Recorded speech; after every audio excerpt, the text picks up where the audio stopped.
বাঁশির বাণী চিরদিনের বাণী। শিবের জটা থেকে গঙ্গার ধারা প্রতিদিনের মাটির বুক বেয়ে চলেছে। অমরাবতীর শিশু নেমে এলো মর্তের ধুলি নিয়ে স্বর্গ স্বর্গ খেলতে।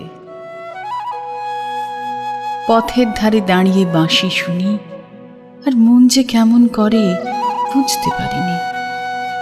সেই ব্যথাকে চেনা সুখ দুঃখের সঙ্গে মেলাতে যাই, মেলে না। দেখি চেনা হাসির চেয়ে সে উজ্জ্বল, চেনা চোখের জলের চেয়ে সে গভীর। আর মনে হতে থাকে চেনাটা সত্য নয়, অচেনাই সত্য। মন এমন সৃষ্টি ছাড়া ভাবে কি করে? কথায় তার কোনো জবাব নেই।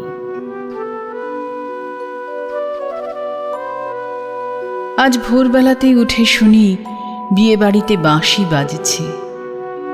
বিয়ের এই প্রথম দিনের সুরের সঙ্গে প্রতিদিনের সুরের মিল কোথায়? গোপন অতৃপ্তি, গভীর নৈরাশ্য, অবহেলা, অপমান, অবসাদ, তুচ্ছ কামনার কার্পণ্য, কুশ্রী নিরসতার কলহ, ক্ষমাহীন ক্ষুদ্রতার সংঘাত, অভ্যস্ত জীবনযাত্রার ধূলিলিপ্ত দারিদ্র্য। বাঁশির দৈববাণীতে এসব বার্তার আভাস কোথায়? গানের সুর সংসারের ওপর থেকে এই সমস্ত চেনা কথার পর্দা এক টানে ছিঁড়ে ফেলে দিলে। চিরদিনকার বরকনের শুভদৃষ্টি হচ্ছে কোন রক্তাংশুকের সলুজ্জ অবগুণ্ঠন তলে, তাই তার তানে তানে প্রকাশ হয়ে পড়ল। যখন সেখানকার মালা বদলের গান বাঁশিতে বেজে উঠল, তখন এখানকার এই কনেটির দিকে চেয়ে দেখলেন। তার গলায় সোনার হার, তার পায়ে দুগাছি মল।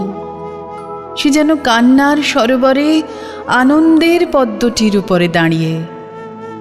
সুরের ভেতর দিয়ে তাকে সংসারের মানুষ বলে আর চেনা গেল না। সেই চেনা ঘরের মেয়ে অচিন ঘরের বউ হয়ে দেখা দিলে।